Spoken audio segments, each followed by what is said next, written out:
नमस्कार, आदाब, सत श्री अकाल, जोहार। आप सभी का स्वागत है मेरे YouTube channel trade for life में और आशा करता हूँ कि आज आप लोग की ट्रेडिंग काफ़ी अच्छी गई होगी। कल जो मैंने प्रेडिक्शंस दिए थे, उस प्रेडिक्शंस के अनुसार अगर आपने सपोर्ट एंड रेजिस्टेंस को देखते हुए ट्रेड किया होगा, तो आप काफ़ी अच्छी ट्रेडिंग की होगी आपने, क्योंकि मार्केट ने काफ़ी अच्छा मूव दिया। सपोर्ट एंड रेजिस्टेंस को उन्होंने जो है वो अच्छा खासा रिस्पेक्ट भी दिया और कभी-कभी उसने तोड़ा भी। तो अगर आपने सपोर्ट एंड रेजिस्टेंस के बेस पे सारी चीज़ें की होंगी, तो आपको ज़रूर कुछ ना कुछ ऑप्शंस अच्छे आए होंगे और आपने प्रॉफिट किए होंगे। आज मैंने ट्रेड नहीं किया क्योंकि आज मैं किसी काम में बिज़ी था, जिसकी वजह से मैं आज ट्रेड नहीं कर पाया। बट आज की मार्केट काफ़ी ज़बरदस्त और बेहतरीन थी। आइए इन सब चीज़ों के बारे में जानते हैं और ज़रा टेक्निकल एनालिसिस पे ध्यान देते हैं और देखते हैं कि कल की जो मार्केट ओपनिंग होगी और कल के जो पॉइंट्स रहेंगे और कल की जो चीज़ें रहेंगी, वो कैसी रहेंगी। मैंने आपको पहले भी बताया था परसों ही कि मार्केट जो है वो अप की तरफ मूवमेंट नहीं दिखाएगी, क्योंकि उसके कोई आसार ही नज़र नहीं है। आपने देखा वैसा ही हुआ, मार्केट अप की ओर गई, फिर वहाँ से डाउन आई। सेम कंडीशन यहाँ भी हुआ। 2 दिनों से मार्केट उसी के बीच में मूव कर रहा है। एक रेंज बना के जो है वो मार्केट चल रही है। आप वो रेंज देखेंगे बेसिकली, तो एक अच्छी खासी रेंज है। मैं दिखाता हूँ आपको। ये देखिए, 24,008 से लेके 24,400 के बीच में क्या है, एक लेवल दौड़ रहा है और उसी के बीच में मार्केट। और मैंने आपको बोला था कि अगर इन दोनों के बीच में मार्केट रहता है, तो बहुत कम ही ट्रेड के चांसेस प्लान करिएगा और लॉट साइज कम लीजिएगा। जहां आपको प्राइस एक्शन दिखेगा, उसी के बेस पे आप चीज़ें करिएगा। अगर इन दोनों को तोड़ के मार्केट ऊपर की ओर जाती है, तभी आप कोई ट्रेड प्लान करिएगा बड़ी वाली, बड़ी मूवमेंट के लिए। मगर मार्केट इसके बीच में ही रह गई, तो प्रॉफिट जो लोगों ने कमाए वो काफ़ी अच्छे भी नहीं कमाए होंगे, मगर हाँ, ठीक-ठाक प्रॉफ़िट कमाए होंगे उसमें। सपोर्ट एंड रेजिस्टेंस को आपने अगर देखा होगा तरीके से तो। क्योंकि मेरे ख़्याल से जो हमारे पास सपोर्ट एंड रेजिस्टेंस है, उसके बेस पे सिर्फ़ 2 ही ट्रेड अवेलेबल हो पा रहे हैं।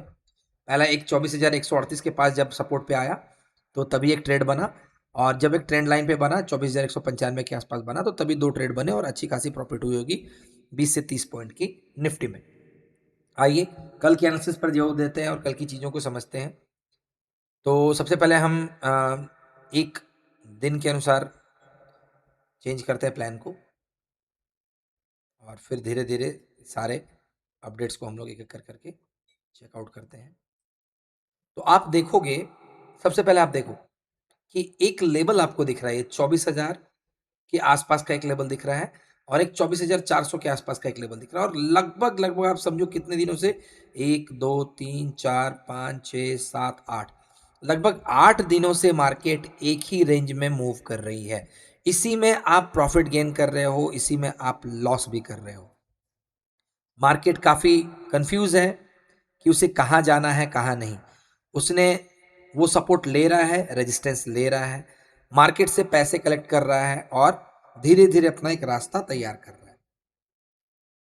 अगर मार्केट 24,400 के पार निकले या 24,000 से नीचे जाए, तभी एक बड़ी मूव देखने के लिए मिल सकती है मार्केट में। और पिछले 7-8 दिनों का, 1 हफ्ते से आप अगर बताओ, 1 हफ्ते से मार्केट एक ही जगह पे मूव कर रहा है। इसकी वजह से क्या हो पा रहा है, लोगों को बहुत ज़्यादा बड़े प्रॉफिट्स नहीं हो रहे हैं, छोटे-छोटे प्रॉफिट्स में लोगों को अपना काम निकालना पड़ता है। जैसे आप कहते हो कि 50 पॉइंट, 100 पॉइंट की मूवमेंट, वो 100 पॉइंट्स के, 150 के पॉइंट से मूवमेंट अभी देखने को बिल्कुल नहीं मिल रहे हैं। आज के एक्सपायरी में तो स्पेशल नहीं मिला। मैंने देखा कि 20 रुपए की जो प्रीमियम थी पुट की, वो बढ़ के मैक्सिमम गई थी, तो वो कम से कम गई थी 100 तक, और वो भी बड़ी मुश्किल से। उसके दरमियान में अगर आपके पास पेशेंस बहुत ज़्यादा है, तभी वो चीज़ें हासिल हो सकती है। और कभी-कभी डीके के चक्कर में वो 20 रुपए की प्रीमियम भी जो होती है, वो ज़ीरो में कन्वर्ट हो जाती है। तो जो रेगुलर और इंट्राडे ट्रेडर हैं, वो कभी भी 9 बजे सुबह ट्रेड लेके 3 बजे शाम तक नहीं बैठे रहते हैं। जो अक्लमंद होते हैं, उन्हें जो प्रॉफिट मिलता है वो लेके निकलते हैं, और जिन्हें लगता है कि नहीं होल्ड करना चाहिए, कभी-कभी वो कॉल पे होल्ड कर लेते हैं और लंबी चौड़ी नुकसान का सामना करना पड़ता है। तो मार्केट ने कोई मूवमेंट नहीं दिखाया, मार्केट ने सिर्फ ये दिखाया कि वो डाउन की और अप की ओर गई, फिर इसके बाद उसने अपना एक डाउन मूवमेंट दे दिया। मार्केट ने कुछ भी नहीं दिखाया। लोगों को जो एक्सपेक्टेशंस लग रहे थे कि भाई मार्केट हो सकता है आज 23,000 या 24,400 के आसपास जाएगा, या फिर नीचे में 24,000 के आसपास जाएगा, लोगों की सारी उम्मीदों पर पानी फिर गया और आज की एक्सपायरी नल गई। उसमें कोई भी चेंजेस और कोई भी बहुत ज़्यादा बड़े प्रॉफिट्स देखने के लिए नहीं मिले। हो सकता है कि मार्केट यहाँ पे एक मूवमेंट ले रहा है और कल एक अच्छा खासा फिर से एक गैप अप दिखा सकता है आपको, और ये जो गैप अप होगा, वो एक अच्छे खासे मूव को क्या कर सकता है, टारगेट कर सकता है। क्योंकि समटाइम्स लोग जिस चीज़ का इंतज़ार करते हैं, जैसे एक्सपायरी के डेज़ का इंतज़ार करते हैं कि मार्केट काफ़ी लंबा-चौड़ा मूव करेगी, तो कभी-कभी मार्केट उस दिन मूव ना करके उसके नेक्स्ट डेज़ मूव कर सकती है। हो सकती है मार्केट यहाँ से फिर से 24,300 या 24,400 के लेवल को तोड़े और ऊपर की ओर जाए, या फिर 23,900 के लेवल और 24,000 के लेवल को वो तोड़े और फिर मार्केट नीचे की ओर जाए। तो ये हमें देखने मिल सकता है, क्योंकि ये मार्केट है, हमारी प्रेडिक्शंस हमारे तक रहती है। मार्केट को कब ऊपर जाना है, कब नीचे जाना है, ये सारी चीज़ें सोच समझ के की जाती है। वो ऑपरेटर्स उसे बिल्डअप करते हैं। तो आइए, वन डे के एनालिसिस में हम देखते हैं मार्केट में कोई अच्छी मूवमेंट देखने को नहीं मिली है। हम एक फिबोनाची लगाते हैं और चेक करते हैं कि मार्केट अभी कौन से लेवल पे है, ताकि हमें पूरी तरह से पता चल जाए कि हाँ, मार्केट का जो भी मूवमेंट है वो किधर की ओर है और क्या मूवमेंट देना चाह रहा है मार्केट। तो ये हमारी फिबोनाची है, जो कि मार्केट सबसे हाई पे था। हम यहाँ से प्रेडिक्ट करते हैं और देखते हैं। तो अभी आप देखोगे कि लगभग मार्केट जो है वो एक लेवल पे खेल रहा है, और वो कौन से लेवल पे खेल रहा है उसे चेक कर लेते हैं। पहले हम जितने भी ड्राइंग्स होते हैं उससे पहले डिलीट कर लेते हैं, ताकि ये चीज़ क्लियर हो जाए। इसके बाद जो होगा हम ऑप्शंस अवेलेबल कराते हैं। हम ऊपर से भी फिबोनाची लेंगे और नीचे से भी फिबोनाची लेंगे और चेक करेंगे कि क्या लेवल्स हमारे पास निकल के आ रहे हैं। माफ़ कीजिएगा। हाँ, हाँ। तो फिबोनाची हम अपर लेवल से चेक करते हैं और चेक करते हैं कि अभी कौन से लेवल पे हमारा मार्केट घूम रहा है।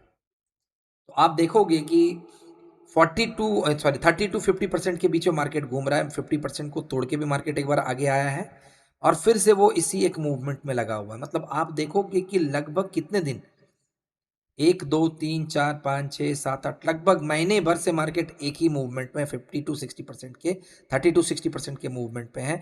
कोई चेंजेस नहीं है। जब तक ये इस ज़ोन, जिसे हम लोग बोलते हैं गोल्डन ज़ोन, 50 टू 60% के लेवल को ब्रेक नहीं कर देता, जो कि आपका 24,700 के आसपास है, हम लंबे मूवमेंट की एक्सपेक्टेशंस नहीं कर सकते। बड़े मूव्स की एक्सपेक्टेशंस नहीं कर सकते हैं। तो छोटे-छोटे मूवमेंट्स आते रहेंगे, मार्केट धीरे-धीरे अप एंड डाउन का गेम खेलता रहेगा और उसी के बीच में हमें मार्केट में अपनी चीज़ें दिखानी पड़ेंगी। मैं एक बार नीचे से टारगेट अचीव करने की कोशिश करता हूँ, मैं देखता हूँ कि कहाँ तक मार्केट पहुँची है अभी तक। तो आप देखोगे कि मैं हाल-फिलहाल की चीज़ों को लेता हूँ और हाई रिकॉर्ड अगर करता हूँ, तो आपको पता चलेगा कि 3 के लेवल से मार्केट जब ऊपर गई थी, तभी से 0.3 के लेवल पे अभी तक नहीं पहुँची है। 0.3 के लेवल पे आने के बाद हो सकता है यहाँ से एक रिवर्सल देखने के लिए मिले, जो 23,700 के आसपास है। यहाँ से हमें रिवर्सल देखने के लिए मिले और मार्केट एक अप मूवमेंट दिखा सकती है। तो चांसेस काफ़ी हैं कि मार्केट अप की ओर जाए। मैं एक ट्रेंड लाइन भी खोल के दिखाता हूँ, ताकि आपको समझ में आए। ये देखिए, ये एक ट्रेंड लाइन में मूव कर रहा है। मार्केट एक ट्रेंड लाइन में मूव कर रही है और आप देखोगे ट्रेंड लाइन, काफ़ी अच्छा ट्रेंड लाइन है ये, जिस पे मार्केट बार-बार आ रही है, बार-बार यहाँ से सपोर्ट लेके ऊपर की ओर जाने की कोशिश कर रही है। तो चांसेस ऐसे हैं कि मार्केट ऊपर जाएगी या फिर नीचे आएगी, ये डिपेंड करता है कि ये ट्रेंड लाइन को ब्रेक करती है या ट्रेंड लाइन को रिस्पेक्ट करके ऊपर की ओर जाती है। अगर ये ट्रेंड लाइन को ब्रेक करती है तो ये नीचे की ओर आएगी, और अगर ट्रेंड लाइन को रिस्पेक्ट देती है तो यहाँ से मार्केट अप के मूवमेंट दिखा सकते हैं। ये हमारी वन डे की एनालिसिस है। आइए हम इसे कन्वर्ट करते हैं 4 आवर्स पे। 4 आवर्स पे भी देखोगे कि आप मल्टीपल, कई बार इस पे इसने अपना सपोर्ट डाला है और यहाँ से इसने रिवर्सल लिया है। तो सेम प्लान हम लोग यहाँ पे देखते चले जा रहे हैं, कोई चेंजेस नहीं है।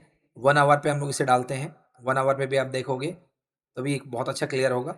1 आवर पे आपको पता चलेगा कि कई बार इसने यहाँ पे क्या किया है, सपोर्ट लिया है और यहाँ से उसने एक रिवर्सल पैटर्न फॉलो किया। तो यहाँ से एक रिवर्सल पैटर्न देखने को मिल सकता है। हो सकता है कि मार्केट कल गैप अप ओपन हो, बट मार्केट की कोई प्रिडिक्शंस नहीं हो सकती है। सो मैं ये नहीं कह सकता कि मार्केट कल गैप अप ही होगी। आप बीटीएसटी के ट्रेड करो और चेक करो कि हो सकता है कि आप लगाओ मार्केट में पैसे। तो मार्केट जब खुले तभी हम प्रिडिक्शंस को डन करवा सकते हैं। हाँ, चांसेस है, इन सब चीज़ों को देख के लगता है, टेक्निकल एनालिसिस को देख के लगता है कि मार्केट के अप जाने की थोड़ी-सी गुंजाइश है, और बहुत ज़्यादा अप नहीं, बस थोड़े बहुत अप मूवमेंट आपको देखने के लिए मिलेंगे।